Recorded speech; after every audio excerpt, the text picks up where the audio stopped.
नाज़िन सालेपट में क़ाइम सदर थानो बरसात सबब ज़बून हाल थी वियो आहे।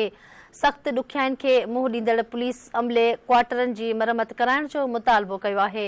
इन हवाले सां वीडियो लिंक ते मौजूद आहे धरती टीवी सालेपट जो रिपोर्टर ग़ुलाम हुसैन बंभरो। जी ग़ुलाम हुसैन, तफ़सीलन खां आगाह कजो।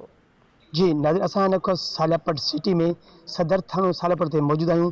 हालिया बरसात जेको आहे पूरी सिंध खे धोड़े छॾियो आहे। चाहे सरकारी हुजनि चाहे प्राइवेट हुजनि, घई हज़ारे घर जेके आहिनि विस्मार थी विया आहिनि। हीउ सालापट थाणो वाहिद थाणो आहे।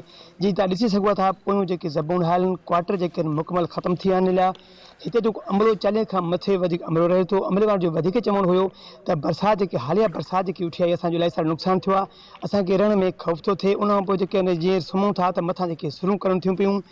उन आला अख़्तरनि खां मुतालबो आहे त फ़ौरन जेके असांजे क्वार्टर जेके आहिनि ज़बून हाल थी विया आहिनि, इन जी मरम्मत कराई ॾिनी वञे।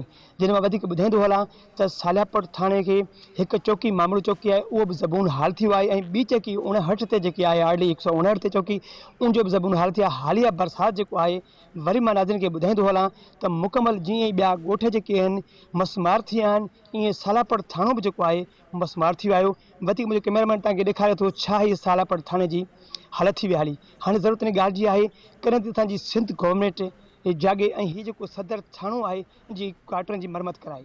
जी